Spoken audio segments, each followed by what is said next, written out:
Good day, everyone. Welcome to this session today on depression and anxiety in family caregivers and in older adults. I'm Xanda Hildra. I coordinate the North Central Texas Caregiver Teleconnection through the Dallas Area Agency on Aging and the North Central Texas Area Agency on Aging. Our topic today, we have a speaker who was highly recommended and well-versed in this particular topic. Our speaker today is Sherri Chappell-Pratt. She's a licensed social worker. She's been the director of general counseling services at the Women's Center of Tarrant County here in Texas since 2002. With more than 38 years of counseling experience, she supervises more than the program's individual and group counseling, the helpline, the legal clinic, and an innovative program known as Pearls, which is a specialized program that helps older adults overcome depression and social isolation. She also oversees the collaboration of services with Cook's Children's Hospital for homeless families and with the Fort Worth Independent School District for specialized youth counseling. A graduate of the University of Kansas with a master's degree in social work, Sherri is a member of the National Association of Social Workers, the Social Isolation and Loneliness Coalition of Texas, and the Tarrant County Mental Health Connection, where she served on the Access Committee. Married with 2 children and 1 grandchild, she is a proud member of Delta Sigma Theta sorority. Welcome, Sherri. As all of you can hear, this woman knows what she is talking about. She's also been very active in the community, um, uh, working with these populations. Thank you, Sherri. Thank you, Xanda. Hi, everybody. Um, Man, obviously I didn't write that about me because I'm just laughing as I'm hearing. I was like, oh, really? How'd they know all of that? Who's But that? our marketing person is pretty good. I am so happy to be here today. A little nervous because there's so much information and I'm nervous that I won't get it all out to you, but I'll make sure that you have my contact information when we're done so that if you have any questions, you can reach out to me. Only through July, because if you were on earlier, you heard me say that it is my sincere intention to be retired by July 31st. Um, the boss has something else to say about that, but that's my goal is to be retired. So if you have any questions, ask me between now and then. So I'm going to, I can do those other things that Xanda said. Technology defeats me. However, I have practiced and I am going to share my screen. Oh, except if I don't see the thing that's, oh, share. Can you see it? Not yet. Share. Okay, that's not it. Man, I know how to do this on Zoom. Where's my, oh, right there. Okay, wait. I was doing it backwards. Okay.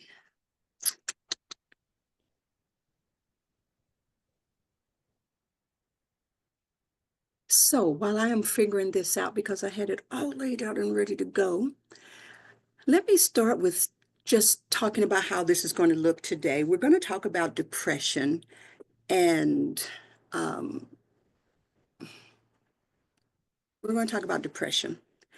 And we're going to talk about it in general terms, but we're also going to talk about it about how it affects caregivers and possibly the older adults or the other person that you're providing the care for.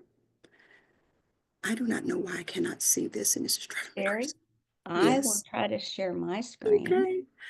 I put my PowerPoint down here so I could just do that, and now I don't see I know it. you did. So, my husband, oh, there we go. Thank you so much. My Okay. husband's side of the family has a family reunion every 2 years, and I can only, okay, Okay, you're working on it. Okay, I'm about to get there. at I least have you got it up. I couldn't I even do got that too many yet. So, windows open. thank you, thank you. So we We got it. there we are. We have a 100-year-old aunt that we decided needed to go to family reunion because it may be her last one since it's every 2 years. And so he and I had the great idea to fly to Cleveland, get her, and then drive to Indianapolis. She had been in a care facility for about 3 weeks prior to this great plan unfolding, and because she's a fall risk. But she assured us she was getting stronger by the day and she could make this journey. And we were like, yes, Auntie, we're coming to get you. So we get there, and she wasn't packed. Let's start there. But she was using her rollator to get around and provide her with a lot of support, but she was moving. We get her to the car, we take off, we do all the stops, we get there, she's holding court, um, and then the caregiving begins for me.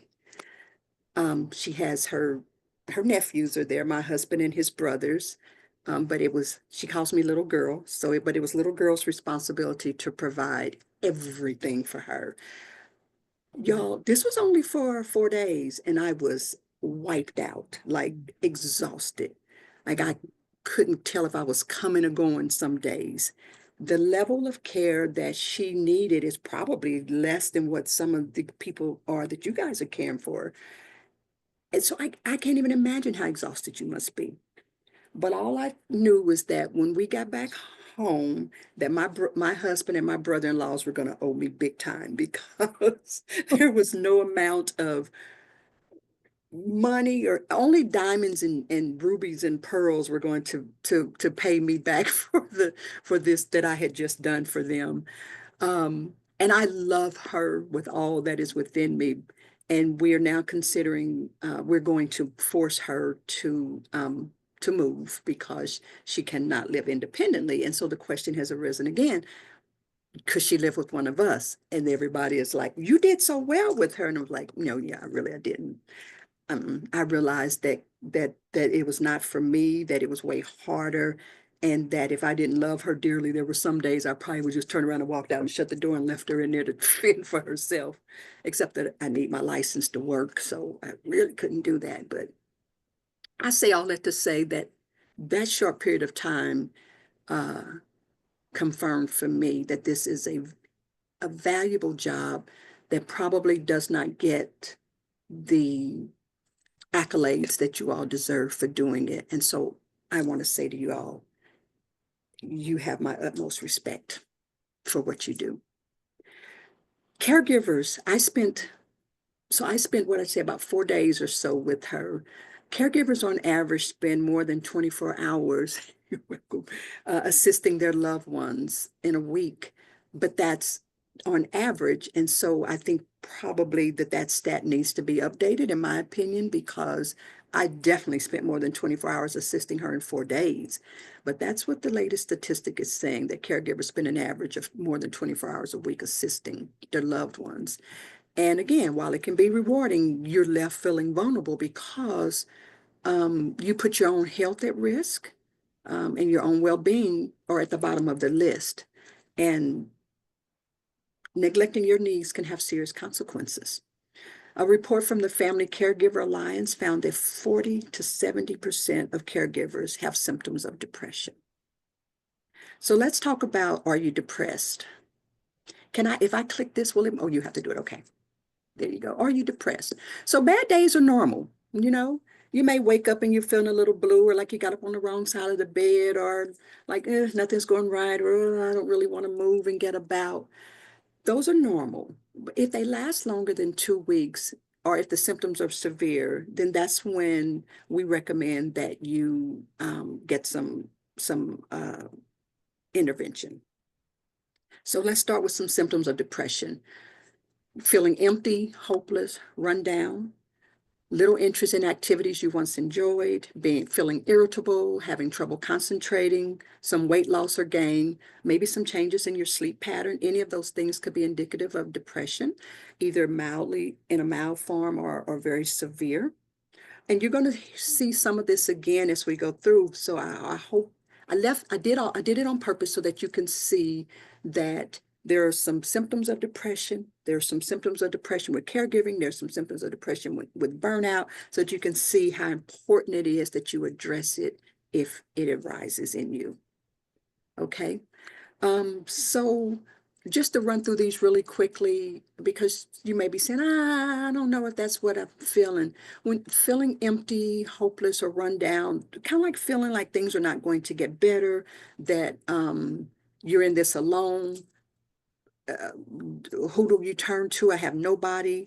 Having little interest in the activities you once enjoyed. For example, if you used to be an avid bowler or you're a knitter and now you find that you look back and you haven't done it in a few weeks or a few years even.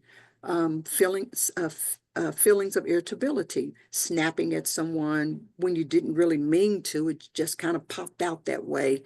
Or waking up feeling like you just kind of ticked off with the world. You can have trouble concentrating. You sit down, you get a moment to yourself, and you sit to start to make the grocery list, for example, and then you forget what you were doing. Or you may get interrupted by the person that you're providing care for, and you come back to it, and you don't know where you were, what you were doing when you finally get a chance to come back to it. Um, or maybe if you have a chance to read, but you look back and you read the same paragraph for the last hour.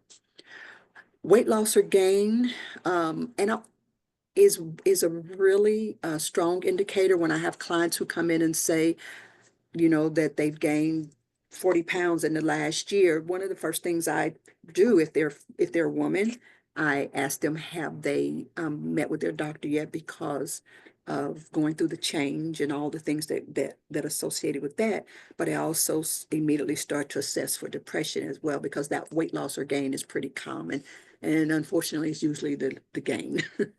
um, Also, changes in your sleep pattern. You may find that you're getting up at 4:30 every day, which then leads to all the things above that, because if I'm waking up at 4:30 every day, then I'm going to be irritable, and I am going to feel hopeless. I'm going to feel run down.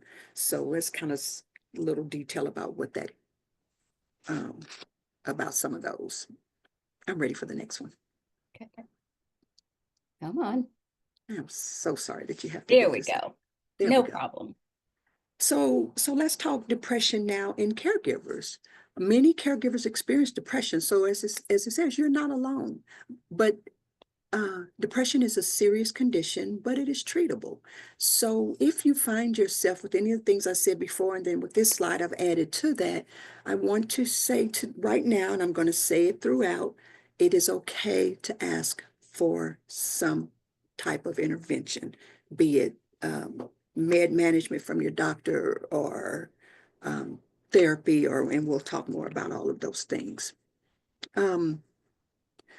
So again, you see becoming easily agitated, feelings of worthlessness or guilt. And those feelings, what we're finding is oftentimes because you feel like you're not doing the best job possible for the person that you're providing your care for. Or you feel guilty because there are days when you don't want to do it, or you don't have the energy to do it, or you don't care to do it, or you're ready for the doing of it all to just be over and done with. Again, the feelings of hopelessness. And in this case, is usually stemming from the fact that you feel like you're not doing enough, that there's one more something that you should be doing to make this process better, easier for your loved one. There are also thoughts of death, dying, or suicide, because you've gotten so overwhelmed with all of the things that caregiving involves. Fatigue or loss of energy, disturbed sleep. We talked about that before in regular depression. Loss of interest or pleasure in your usual activities, difficulty thinking or concentrating, changes in your appetite and weight. And there are also some physical symptoms that don't respond to treatment, such as pain, digestive issues, or headaches. These are really important to pay attention to, because these may be the ones that catch your eye the most when you realize you've had the same headache for the last 5 or 6 days. So you may have overlooked all the other things, but that headache is nagging, nagging, nagging. So you really want to, I encourage you to get yourself checked out in cases like that.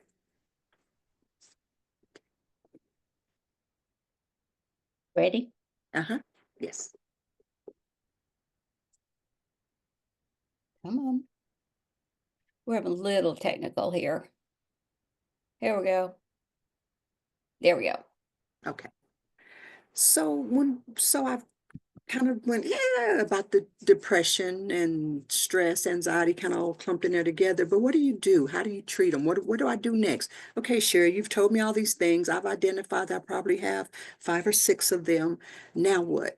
Now you see your doctor. That's the very first thing I want you to do is I want you to make an appointment with your doctor. And some of the caregivers that we work with here, we have found haven't been to see their doctor in a few years. And so this is really, really important that you make an appointment to care for yourself, just as though you would for the person that you're providing care for. Your needs and your health and everything are just as important and need to be managed. The screen went away for me. We're changing we're changing over to somebody else to do the Okay, advancing. outstanding. Okay, Is it there? and it's perfect. This is how Good. mine would have looked had I been able to figure it out. So I'm going to say that we tell people to see their doctor. And once you visit with your doctor and he or she does agree that you're experiencing symptoms of depression, a couple of things should probably be recommended. One is medication management and the other is counseling. The two together really, really, really are beneficial. So I really want to encourage you to not, you can do one without the other, but they really work well together. Let your family and friends help you. When I was there taking care of Aunt Lorraine, I was like, whoa, man, I wanted them to help me. She wouldn't allow them to help me, primarily because it's a family of men. And so I think that was part of it. But also she came to trust me. And she knew that I would help her. And she knew that I wouldn't laugh at her or make fun of her or tease her. I could go in there and help her take her diaper off and those kinds of things. And she would finally got okay with that. But I would bet that your family and friends would help you in any given situation. You know, while she wouldn't let them in to do those things for her, she did allow them to bring her up a little tiny shot of vodka a couple of times while we were there. So find the thing that they're willing to let you to be helped with. But on a serious note, your family and friends can help you, but they won't know that you need help if you don't ask.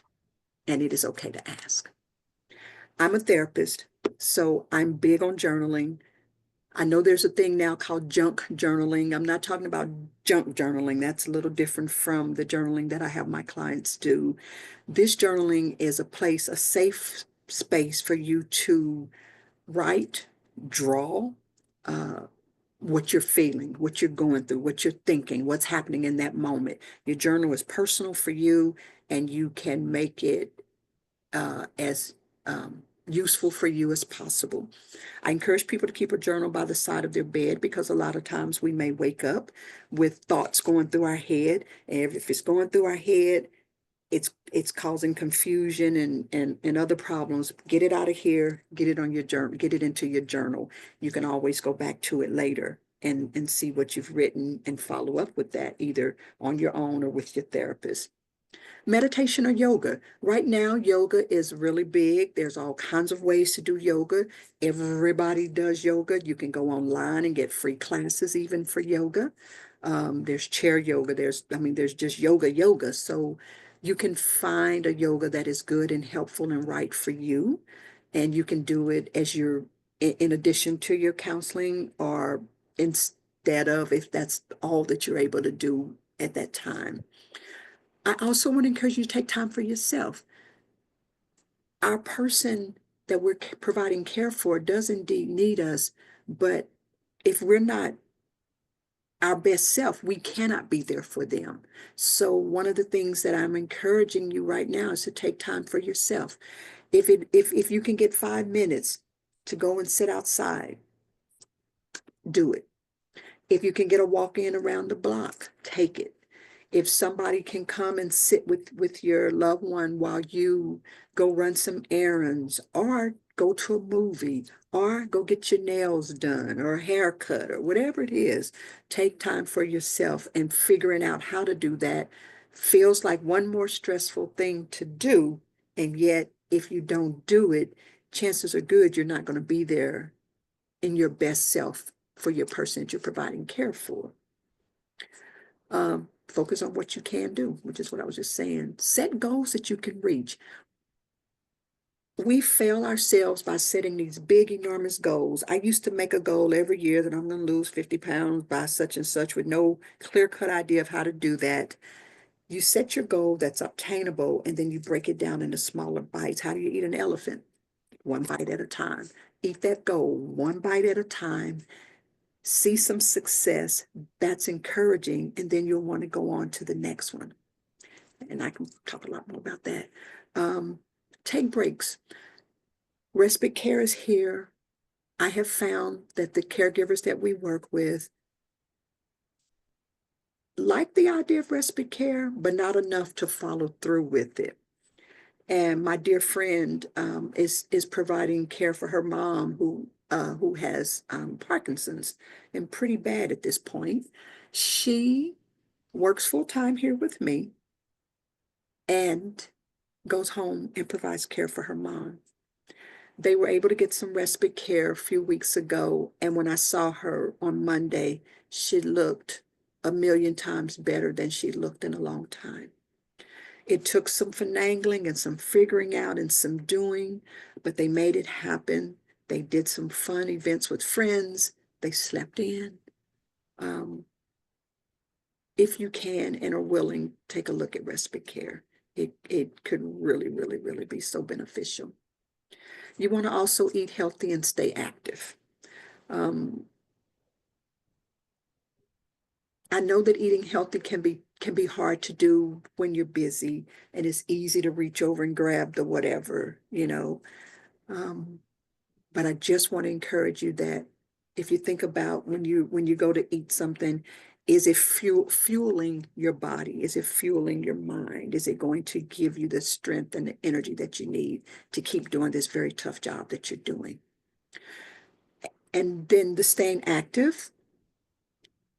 This doesn't necessarily mean getting a gym membership and figuring out how to get to the gym 3 days a week. That'd be great and wonderful, and I would love it if you tell me that's what you're going to do. But it could also be that you get your 5 minutes and you shut the door and you're marching in place, or you're doing some chair yoga, or you are doing some meditating.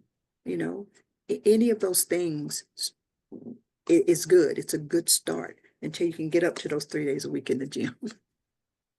Next screen, please.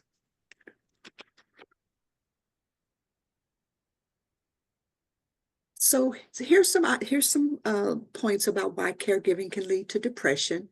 Again, are you sensing a theme here? You're seeing some of the same points over and over, but it's because these are important items that I want you to be aware of and to know that they could be contributing to any depression or anxiety or stress that you're feeling. That lack of sleep has been on every one of them. Diet, exercise, okay? Less time for socializing.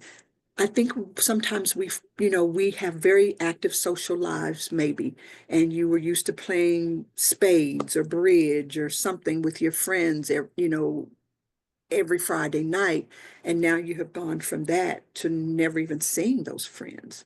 And then one day you look up and you're feeling depressed, and that's because you're not getting your own needs met. Things have changed. Life is different than what it used to be. And so I encourage you then to go, okay, I realize now that having some socialization is important to me. How do I build this into our new life? This is our new world. How do I build this in? How do I build any kind of socializing in? I we I said earlier that we moved a year and a half ago, part of because we needed to come out of our two-story house because I was having my fifth knee surgery and my third knee replacement on the same knee, all on the same knee. So we had to go to a single-story home. And my husband was taking care of me, and because it was the fifth time and the third replacement, I was getting a lot of interventions, a lot. 6 hours in this contraption, 2 hours twice a day in this contraption. So many things were happening. And before, when we looked up, not only had we moved away from our friends, nearly what, an hour, but we hadn't seen them. During the pandemic, I made an effort to see them. I set up some Zoom meetings and we played games, but during this time we'd done nothing. And I could see my husband was starting to feel a little overwhelmed and a little tired and a lot bored with taking care of me and all my needs. And so I said, you know what? I can sit up. I can do this. I can do that. Let's have people come over. They'll bring food. We'll order some things and they'll come and hang out with us for a little bit. Probably one of the best things that we made happen. And granted, it took some coordinating because around, like, I was 6 hours in the CPM machine and stuff. And so it's like, when can we do it? I've got to get my 6 hours in, blah, blah, blah. But we made it happen, and it seemed to make a big difference in him being able to do 2 more months of care for me. Um, Butting heads with the person that you're providing care with and or family or friends can also lead to depression and stress because everybody thinks that they know how best to do it, but you're the one that's there doing it. And so it'd be real easy to go, shut up and back out. But maybe, perhaps, they're bringing in something that you hadn't thought of. Or maybe they're saying some things that you've tried and they hadn't worked. And it's okay to say, I tried that and it didn't work for me. But perhaps if you tried it and see if you'll get a different response, you know. Caregiving can lead to depression when you have work and money problems. Thankfully, my husband was retired but some of the other surgeries, he had to take leave to stay home with me. Um, if you are in a position where your work is hourly, or there is no work, or there are no benefits with work, money problems can occur as a result of, or if you have to change how you were working. Maybe you were working a wonderful full-time job that you totally adored, and now you find that either you're not able to do that at all or doing it differently. Smoking and drinking. Ladies and gentlemen, it sounds like a great plan, but it really isn't. Um, it can cause and lead to some really big problems later if you take up or do either of those things in excess. I probably don't have to say more about that. Um, we actually have a few folks who are smoking that marijuana, as my grandmother would say. Your uncle's out there smoking that marijuana again, but they are smoking because they feel like it is helping them to keep going, or the person that they're caring for can have some for pain management, and so they're joining them. And no judgment here. I just want to say that it masks the underlying problem. It's just covering up what's there. And once you are back off of your high, the problem is still there and still needs to be dealt with. The other thing that's leading to depression is the hours that you're providing care. Remember, at the top of this, I said that they're finding that caregivers are providing quite a few hours of care. Well, that can be exhausting. And if you're not getting help with that, or if you don't have a way to manage that so that you're getting the rest, the exercise, eating well that's listed ahead, then there can be some problems that stem from there. Caregivers who provide more than 40 hours a week are at the highest risk of depression. So if that is you, I'm saying to you that some of the other things that we talked about probably need to be implemented. 20% of family caregivers experience depression. 20%. That's quite a few people. Caregivers are at a higher risk of depression than non-caregivers. So you got 20% that are already experiencing depression, and then you're at a higher rate of depression for those who aren't providing care. And if you're providing care for more than 40 hours a week, it increases it some more.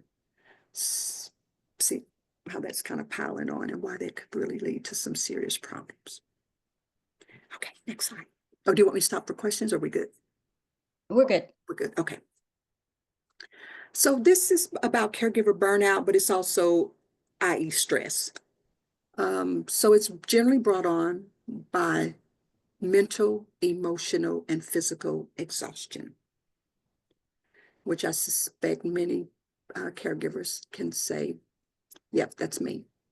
And the causes of it are, again, some of the same things we've said before: lack of support, neglecting your own emotional, mental, and physical health needs, not taking adequate breaks, role confusion.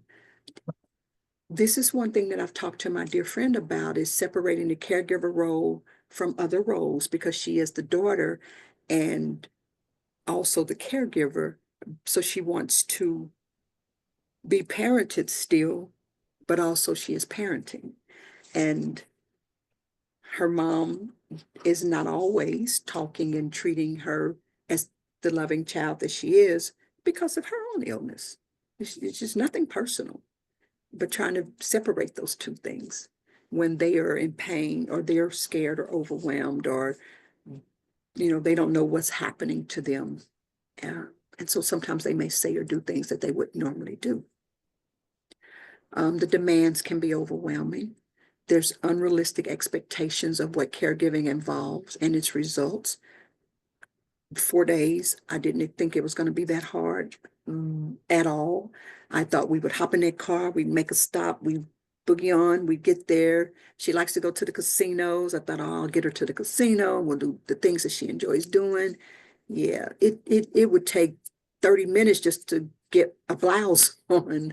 And next thing you know, it's time to go to something else that was planned for the weekend. And then we're dragging in there. She's dressed and put together, and I look a mess because I didn't I didn't know what this was going to involve. Um, Refusing help or denying that you're experiencing caregiving fatigue or stress. If someone offers help, I would encourage you to consider accepting it, knowing that they won't do things the way you did, or as good as you do them, or to your degree of. As long as your loved one, or the person you're caring for, is safe and reasonably taken care of, I think that it's okay to say, yes, thank you, I will take you up on that. It's kind of like when our kids were little, and for me, I did one thing with them and my husband did something totally different. And I'd be like, this is how we do this. And I finally had to realize that he has his own relationship with this kid, and he is doing things in the way that works for him and the kid. And as soon as I took my hands off of that and let that go, things got a little bit easier with me being able to let him help. And then stress, caregiver burnout, is also caused by stress, and the stress is all the things that we've talked about before. Um, yeah, okay, next slide, please. So here's some signs and symptoms of the caregiver stress. They look familiar, guys. Feelings of depression, feelings of anxiety, avoiding others, irritable or resentful, neglecting your personal needs, lack of energy, neglecting physical, mental, and emotional health. It's all connected, and it's the same items that are the culprits. Probably don't even need to go over these anymore, because I think I've been saying it a lot. Um, avoiding others. I don't know that we've touched on that much. I think this happens because you get into this bubble of providing, doing, and you don't see other people. You stop going to church, or you stop going to bingo, or you stop doing the things that you were doing, and then you haven't made your hair appointment, and you haven't this, and now you feel like you look a mess, or you've put on that weight that we talked about earlier. So now I definitely can't see her now because I'm not looking my best. And next thing you know, a year's gone by and you've not had any interaction with anyone other than the person that you're caring for, or perhaps some other family, but it's not healthy at all. I think, okay. Next slide. So before we do this one, you leave it there though. There's some ways to cope with care because it's connected. Some ways to cope with some caregiver burnout and stress. One is self-awareness, and that's admitting that you're stressed out.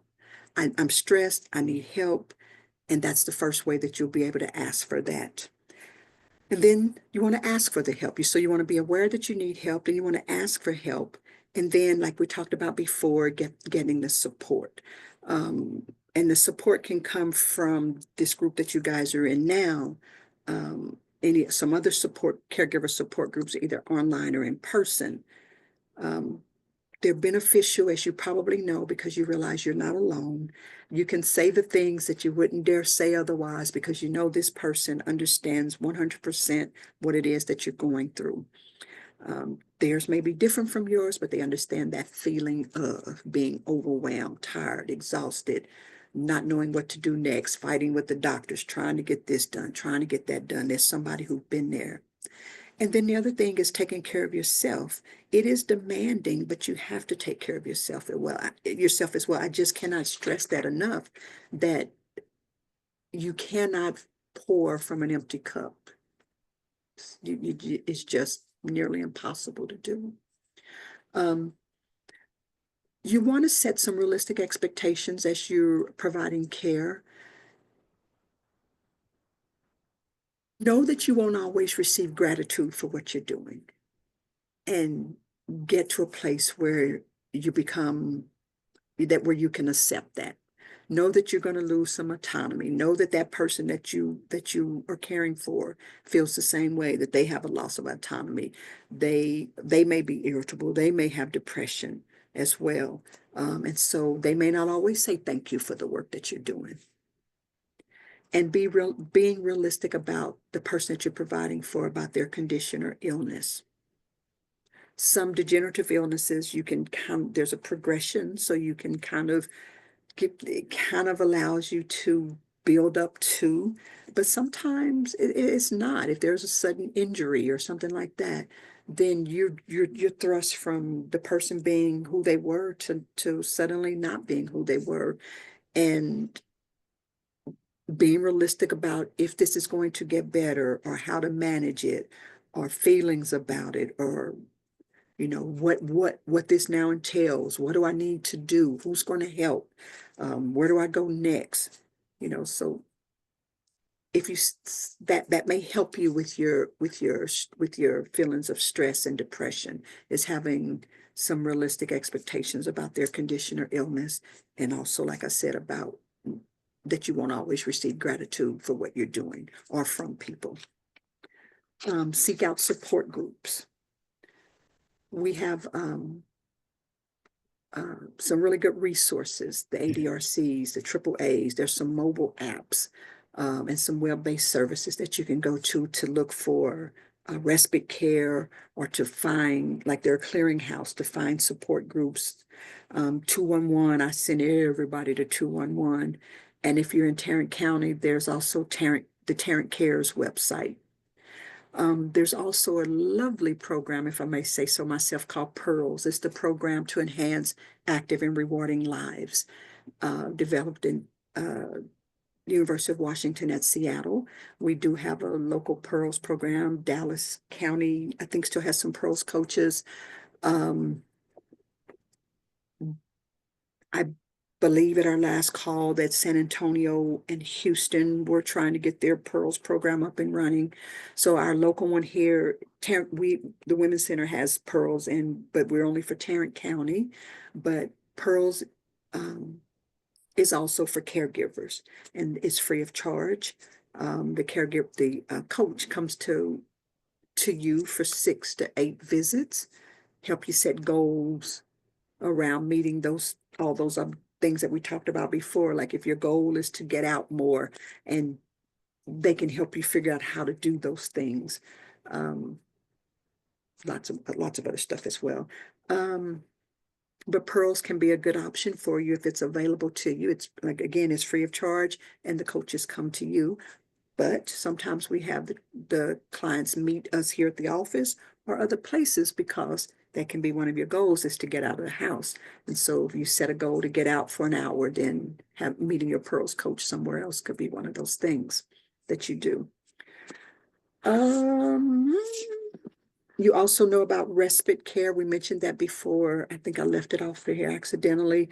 In-home respite, adult care centers and programs, short-term nursing homes. That's what my friend has used. She's used a short-term nursing home, and the thing that she's found is that there's generally a wait, and they have to have an opening in order to take in one person for the short term. But getting on a list with them, and once you use them and they get to know you and your loved one, um, you know, they may call you if there's an opening coming up once you establish a relationship with them. I think the next slide is for questions, maybe. It's for questions. Ooh, right on time too. Okay. Questions, comments, feedback. Let's see. I have here is from Michelle. I have a question, feeling anxiety of what's going to happen in my future. My husband has been in memory care for a year. Family lives in Colorado. Trying to feel grateful for the time we still have together. Thank you so much for this session. So I'm not sure so much as a question. Michelle, was there a particular question that you wanted Sherri to address, or just vocalizing you have lots of questions about dealing with it? Yeah, I appreciate the various sources to go to, but I can't get rid of that. In my earlier life, I was a perfectionist, making sure everything went well. And Mhm. now that I'm in this role, it's just like I, I try to coordinate things, but I have to remember that one nicely laid plan can be changed in a matter of minutes. I never know when I might get a call from the facility saying he's being taken into the hospital. So Mhm. I don't know if there's an easy way to calm that type of anxiety through acceptance on my part, or Mhm. just your thoughts on that, because I saw that topic of feeling of anxiety. Yes. Thank you. So, thank you. So I'm speaking as a therapist and as a pearls coach, that it's important to set goals, and your goals may change, but if you have some set out, then you'll have something that you're working towards and working on. Again, goal number 3 may become goal number 2 one day, but that's okay. But at least you have them. And so working with somebody to help you identify, what do those goals need to be? Am I looking at moving from my home? Am I looking at moving from this area? Do I need to start downsizing? Um, any and all of those questions as you look at the changes that are daily occurring in your life, and allowing yourself some grace as you do that. You know, So, knowing that you may get that call, and it's okay. Come back to it later when you have a moment. But I think having somebody, because to me, when you have somebody that you can bounce these ideas off, and you're making your pros and cons list with, or whatever, however you do it, is really, really helpful, because we can only see as far as we can see. So so that Sherri, would are be you my suggestion. suggesting counseling? Are you Mhm. suggesting counseling? I'm suggesting counseling. I'm Mm. suggesting if you're somewhere where Pearls is offered, Pearls is a great option, because A, is free, B, they come to you. Um, and the process takes about 8 to 9 months, because then you get follow-up calls after that. So somebody's calling to check in with you to see. There's also a social component to it. Um, So if they are in an area that doesn't have, where can they go? Where can people go to find out what might be available? You referred to the AAA. The AAA is Triple. the Area Agency on Aging, and Mhm. you can call that directly or go to the 211. That's across the country. It's a Health and Human Services line. You can call 211 and say, I need help with. they may or may not have a pearls program, but they might have something and just use the words anxiety and depression for Mhm. caregivers, right? Absolutely. All area agencies on aging have a caregiver program in some form. But if they don't have pearls, they might have something else. And then, of Mhm. course, using your own health insurance to look for counseling for yourself. Because everything, I agree with everything, because I'm a counselor too. Everything that Sherri was saying, um, it resonated that I think you could really benefit from learning some new strategies. That's what it's all about. Learning some Mhm. new strategies. Maybe you already know a few of these, but we have to be reminded. That's why coaching, that's why pearls are coaches. You may Right, know some of exactly. It's these not things, but therapy. Yes, exactly. And Dan and I were talking earlier about some how in some areas finding a good therapist is has been difficult. If you're still working and you have an EAP that's available to you, don't hesitate to use your EAP. You pay for it with your Mhm. insurance every month, or your organization does. Um, Look at a lot of the local nonprofits. We tend to have waiting lists, but the fees are really reasonable. Here at the Women's Center, we have a sliding scale, and it's 5 to 50 for master's licensed therapist, EMDR trained, DBT trained, yada yada yada. And then we don't turn away anybody for inability to pay. So if you cannot pay $5, you tell me I can pay $1 and done. So look at and most of the nonprofits offer a sliding scale. Mhm. Mhm. They I think ours slides the lowest, but all of the local nonprofits. Again, I'm in Tarrant County, but they all offer a sliding scale, and I'm pretty sure a lot of nonprofits work that way. Also, frequently the churches may offer counseling services, and they're not necessarily religious based. They're just using that as their base. A little side note here, Sherri, a couple of people, Oveda, and who is the next person? Susan has said, no, it's not Susan, have said, Happy Founders Day, Sherri Chapel. Apparently, Happy your Founders Day, sorority. Suze. Yes, yes, indeed. Um, I couldn't uh, wear all my stuff, so I just thought a little subtle nod. okay. Um, Erica says, I'm here from Colorado and I was wondering if there are AAA resources available in our state. Absolutely. The Every area state. agencies on aging are funded by the Administration on Aging at the federal level.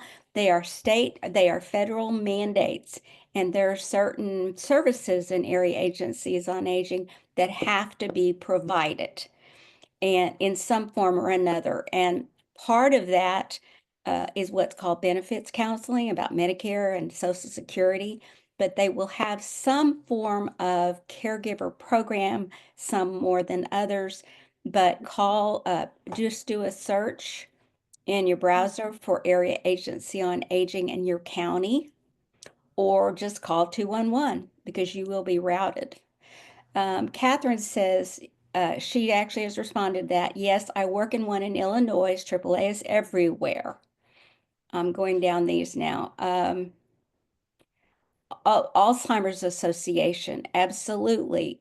Their support is wonderful. Alzheimer's Association direct number is 1-800-272. It's in the chat, 272-3900. And If I it's can say throughout the something, US. Uh-huh. yes, and they're a great resource. They have lots of services for caregivers. If you haven't utilized them, Hmm. please do. Hmm. They have support group. Our local one has a virtual aspect that they do. They can teach classes. They can come and speak. They're a wealth of knowledge. I don't Hmm. want to speak for them because I don't know all that they do, but I know they do a lot, and it's really really useful and They good. have tremendous resources for Mhm. whether the person has Alzheimer's or not.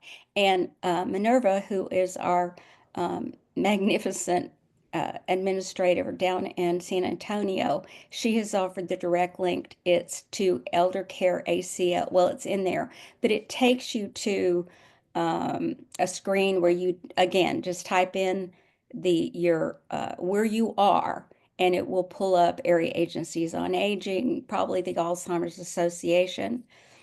So there's a direct link there in the chat to get to that. And then Alzheimer's Association. But again, you also can go to 211. Now, they are very often overwhelmed, but there is an online version of 211 that you can do searches. And a lot of this is just, frankly, rolling up your sleeves and kind of looking around and searching. And if you don't get an answer or you have to leave a message with one, go to another one. Go to another one of the resources. As Sherri said, the needs are growing, the funds maybe not, but again, sliding scale, as she said. Also, folks, you'll notice that the survey has popped up on your screen. Please take a few minutes to answer those questions. It's a very brief survey, but it provides us a lot of good information. There are 7 areas that you're asked to comment on. Bobby, your hand was up. Do you have a question? Oh, I can get asked a question. How often do you come on? I just happened to come on this morning. Am Thanks I for using muted? it. There are Sherri is a special speaker for us this time. If you want to know, there are WellMed's Caregiver Teleconnection is the website you would go to, and perhaps Minerva or I can put that link into the chat function. They have programs such as this, virtual caregiver teleconnections, going all month, every month. Every month. Okay. Probably as many as 5 or 6 on different topics. Extremely valuable. They're all free to the public.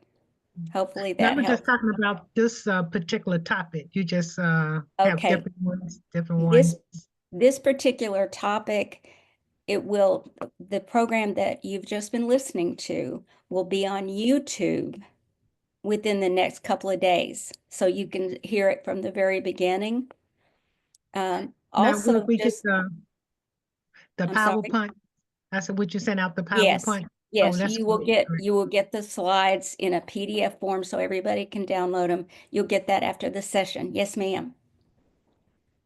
And Minerva has put the link for the caregiver teleconnection that will take you to all the programs. Most of you probably registered online, so you probably already have that link. But there it is that will take you directly to their link. And again, 5, 6 or more sessions every month Mm. on a I variety just have of to be topics. more alert because I almost didn't turn in for this one, but I thank her so much because she was speaking exactly some of the things that I was going through as well. Excellent. She was saying that she only had 4 days, but I just can imagine how would she do it if she have to do it 7 days a week every day. Not my gift. I already realized it. Those 4 days told me. In fact, I was saying early on where the brothers are having to make a really tough decision about her future care because she cannot live alone. We found out yesterday that the fire department responds to her apartment every day, multiple times a Every day to day? get her up off the Oh, floor. And so they asked, would any of us be willing to take her? And yeah, mm. mm-mm. It's It's yeah, too and it's I hear what you're saying. So and what I'm saying, we don't sign up for those things, but it's just laying in our sometimes it hands. happens. And Absolutely. I appreciate you being here today, telling your Thank you. story as well. I appreciate that. Thank you. If I can make a comment too, you emphasize the importance of asking for help and Hmm. asking family members. There is definitely a shift going on that men are much more involved in caregiving than they were in the past. And Mhm. I have 2 sons, and they have been very good about stepping up. However, I do have to ask them and be very specific about what the needs are with their dad. So part of the conversation has to broaden a little bit more. We're in a different era than we've been in the past. And so that's something else I would encourage people to think about. You have to ask. People won't Ask. necessarily think, oh, I need to see what help they need. It depends on their personality. And also, if we're sending caregivers frequently, send the message, you got it covered. Exactly. I was just about to say that. They looking at you and thinking she doesn't Right. need any help because she has got this down to a fine science. And Uh-huh. behind the scenes, the crumbling is happening day by day. Yeah, So Right. yes, you you have absolutely have to ask for help. And Right. like I said earlier, recognize that they may not do it the way you would, Right. to wait. but that can And be Yeah. okay. and we have to get out of our own way, right? Mhm. Yes, ma'am. Minerva at Teleconnection has made the comment, if you have not registered beforehand, there is the phone number that is on the screen. If because you can register online, you can register by phone. And that phone number is in the chat, 866-390-6491. And all of those of you that have registered that we have an email for, you will get the PowerPoint presentation. Several Could you thank double check, yous. make sure that I did register? Because the last one, I didn't get the PowerPoint. I don't know whether I didn't register, I just did not receive them. This, Robbie Wilson. Not all speakers have PowerPoint. Now, what did you say the session Oh, okay. was? What did you say the session was? I don't know what the name of the session was. It was just Okay. Tammy. She just come in and she just asked questions and stuff like that. Okay. So Well, it's maybe they again, didn't have. not every Oh, well, speaker provides any kind of handouts or PowerPoint. That's their decision. yeah, I But know. I'm just getting to learn about you all and stuff as well. So okay. now I just check in maybe like once a month, and I always listen to your YouTube, but I never check the PowerPoint. But since I know that these are Okay. Well, valuable things that I can you go to want, the but right? Can you go to the website and find all of them there? The caregiver oh, okay, teleconnection. That's the that's good. way that That's you'll good. find all the ones that are available. You don't have to just use YouTube. You'll find them all. You'll find them all at the teleconnection. The ones that, and Okay, again, that's good. they're being recorded and then they end up on YouTube, but YouTube's You too. certainly not the only place to find it. Okay? Yeah. Yes, ma'am. But there's sometimes And I bef- just go with the flow, whatever I can think at that moment, right? Right. Absolutely. You just Yes. Absolutely. you do what you have to Before do. we run out of Push it time, I through. said I would Give what make, you have to. I'm sorry. Sherri, go I ahead. said I would make sure you guys had my contact information. Again, I'm in Tarrant County, and our number here at the Women's Center is 817-927-4040. Our website is uh, womenscenter.org. And here we also have what we call our helpline is 817-927-4000, or you can get there through that other number. And it's staffed Monday through Friday, 9 to 5. And the volunteers on that number can help you look for resources or Okay. just be a listening ear should you need it. Okay, that Somebody said, sounds great. Elise has asked a question. What Mhm. if you do ask siblings? It's about 3 minutes after the hour. We realize some of you may need to leave, but this question, what if you do ask siblings for help and they refuse? Sherri, any ideas about how to turn that around? So probably there's some underlying feelings going on to start with, and that may be why they have refused. So it may be that you might need to go back and figure out what's happened to your relationship where they're refusing to assist with providing care for their parent, maybe. Um, and listen and hear what that is about. But here's the thing, you cannot make anybody do what they're not willing to do.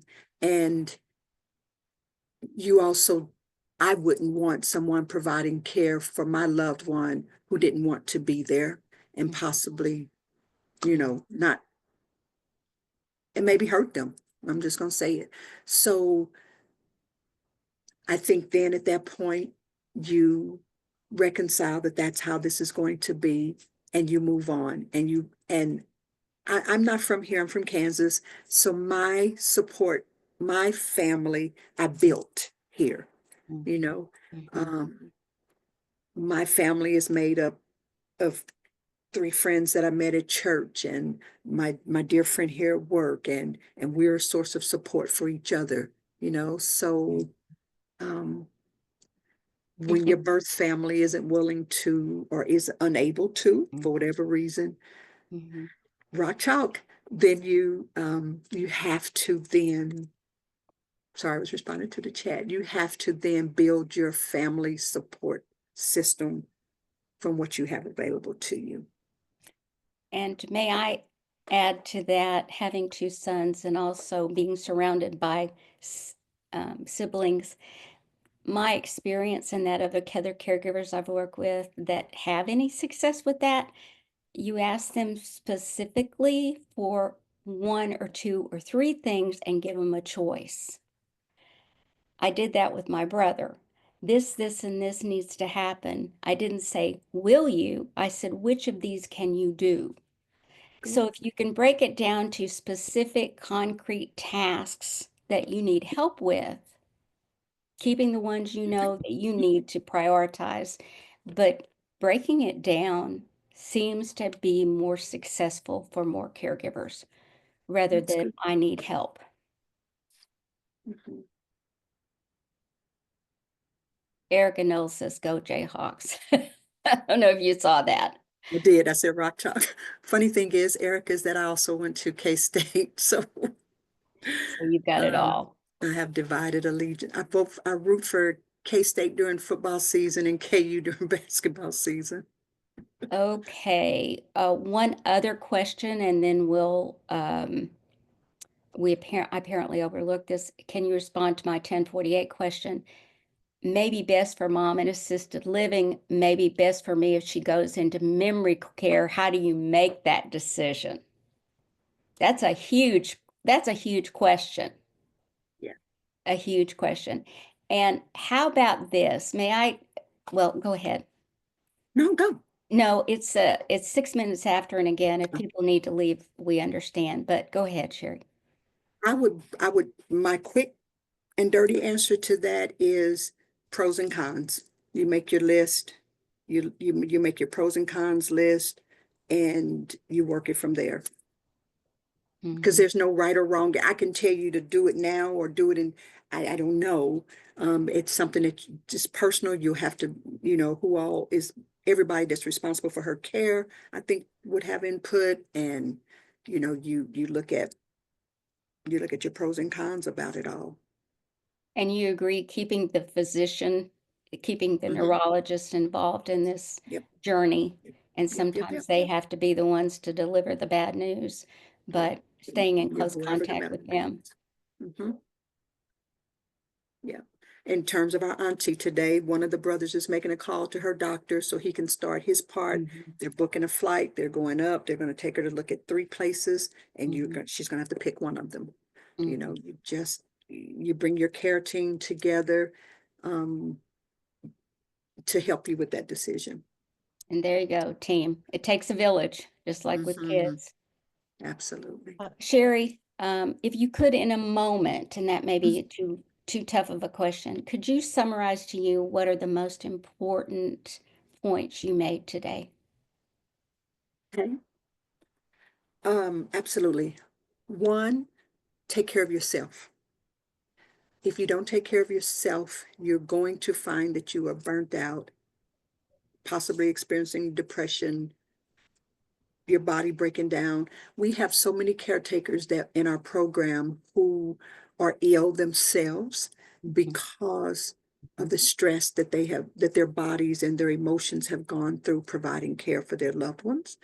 Um, and so now we're trying to get them to, their own medical stuff is going on, and we're also trying to help them go plan around, how do I care for me now? What things do I mhm. do now, so that I can make this long haul journey?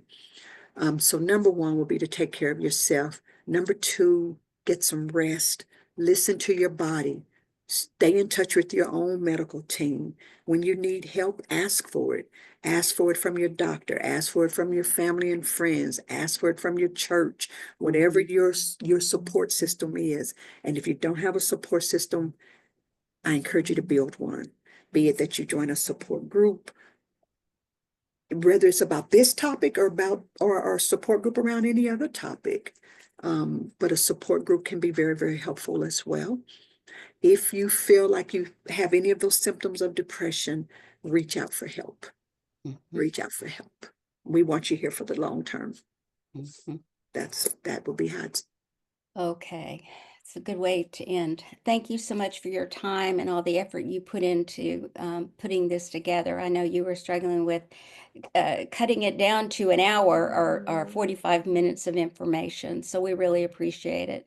Thank everyone for joining us, and we look forward to seeing you next time. Thank you. All right. Bye-bye.